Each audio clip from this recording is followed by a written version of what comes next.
Alam mo, yung kung marinig mo lang yung tawa ni Jinggoy, siya yung binabaing satanas. Alam mo, Jinggoy, isa kang binabaing satanas.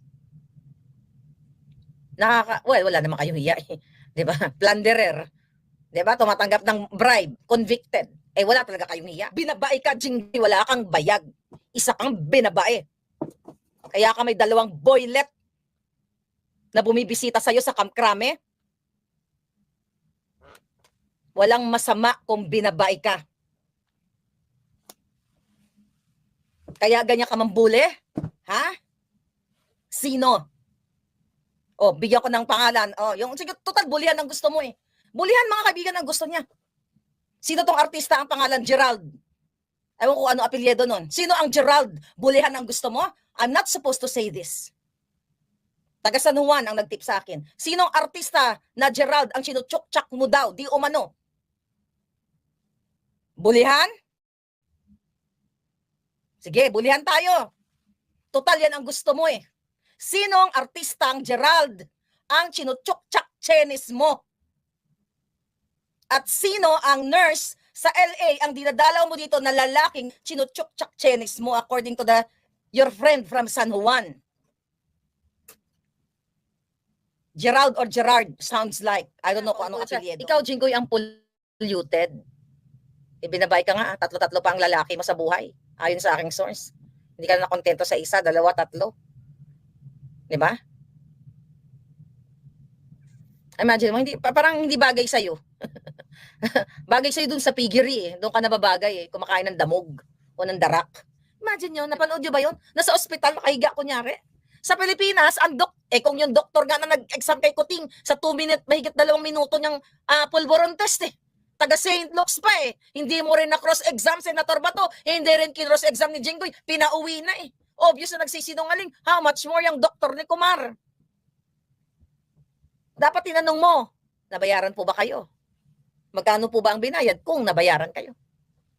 Ano yung all is set up? Do you think we're stupid? Na nakahiga, na ganun-ganun. Ay, meron pong, hindi po pinayagan ng doktor, pero willing po mag-testify si Kumar with a matching kumot-kumot na nakaganon-ganon-ganon pang kumot.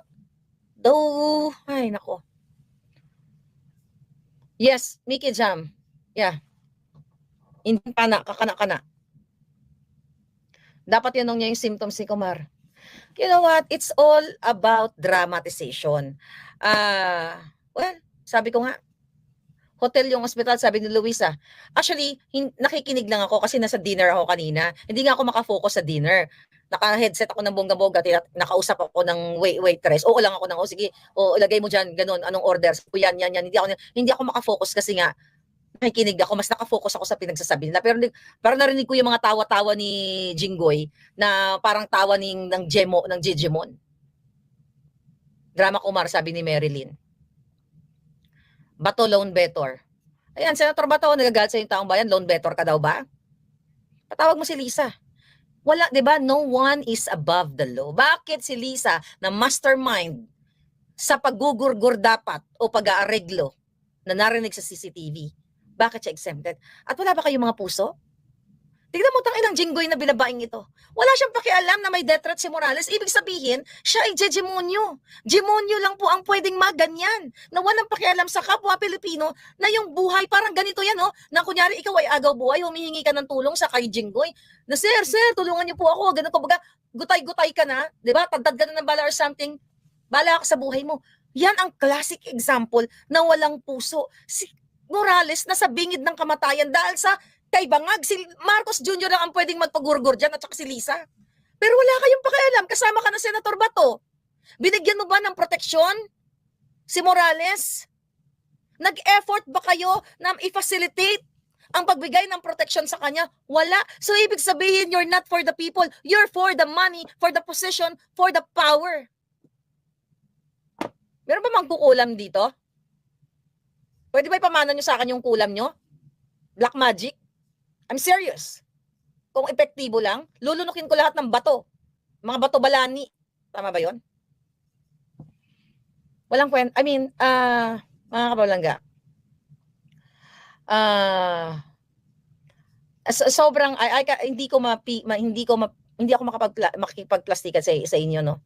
Gigil ako. Kung pwede ko lunukin sila ng buo. Sabi ko nga, kung may mangkukulam dito, ipalunok sa akin ng bato at i-ano ko ng bongga-bongga sa Senate, I will do it. I'm serious.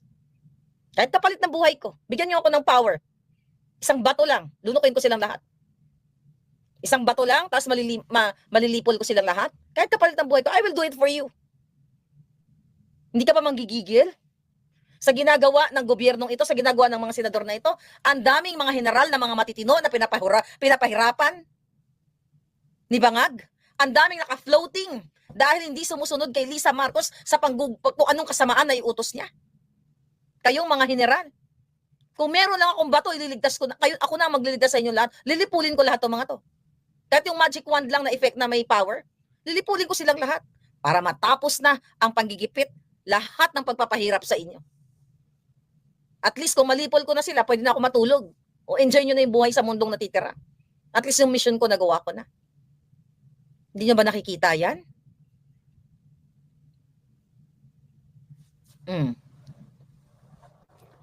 Sana doon sa malapit sa Senate, sana po mag-vigil kayo sa lahat ng mga kababayan ko na nakikinig. Ipakita natin yung support kay Mr. Morales, kay Agent Morales dyan sa Senate. Kasi alam ko na alarma kayo na pwede talaga siyang gurgurin. Pwede siyang painumin ng kung ano man. Dahil magaling ang mga bangag dyan. Kasi nakita na natin na si Marcos Jr. ay ngiwi, bangag eh. Walang alam yung hayop na yan eh. Ngiwi na mukha mo, Marcos! Lumuhod nga si Amy Marcos, di ba, kay Duterte? Kailan kaya ibukailan ni Pangulong Duterte yan? Na lumuhod si Amy sa kanya, na wag isama. Ay, nag-comment sa akin, ipabarang daw sa Sikihor. I mean, wala. Sisingilin kayo lahat. May taga-Cambodia ba dito? Pakabigay nga sa kanyang bato dyan. Hindi si bato ha, yung batong may power. Hindi yung walang power. Sabi ni Dance Scorpion. Nawala din sa comment mo. Sobrang dami. Sorry, si Picoy. Yeah, yun na nga nag-sorry. It's very disturbing and disappointing. Disappointing talaga. Set up, team kulam. Oo nga. Sinet up, sinadya nila talaga. At saka nakita mo yung pagiging Jim. Alam mo, yung kung marinig mo lang yung tawa ni Jinggoy, siya yung binabaing satanas. Alam mo, Jinggoy, isa kang binabaing satanas. Wala naman kayong hiya eh. Diba? Plunderer.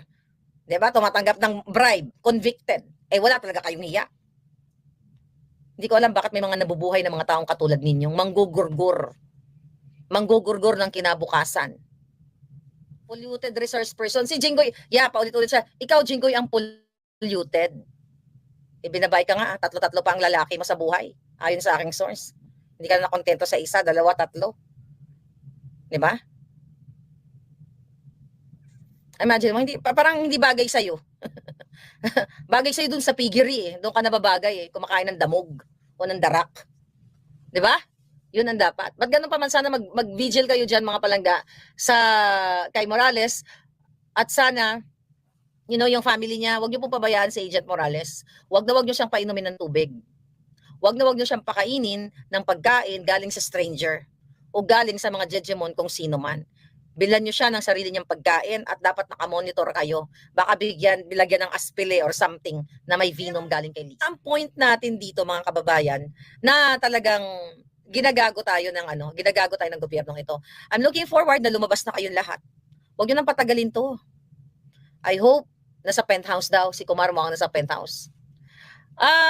Buhay nyo naman yan, mga sir, mga ma'am, kayo naman sa Pilipinas, mga kaparean, buhay nyo naman yan ng inyong mga parishioners, ng inyong mga nasasakupan. Ngayon, kung hindi po kayo lalabas, wala naman magagawa ang Pilipino kung gusto nyo magpasakop sa mga bangag. Ako, mag-aano lang ako dito, mag-express ng aking galit sa hinayupak na gobyernong ito. Pero nasa mga kamay ninyo. Kung di kayo kikilos, di tanggapin ninyo na may bangag kayong presidente, may mga joang kayong mga senador, may mga... My God.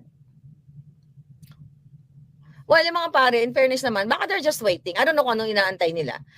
Pero nakikita naman nila yung suppression, yung pag-cancel, yung pagtahimik sa ating lahat. At nakikita nyo naman yan, and I hope they will do something para sa inang bayan. Nakita nyo rin po yung pambababoy ni Jinggoy, dyan ang mga senador, at ayaw proteksyonan ang isang taong may death threat.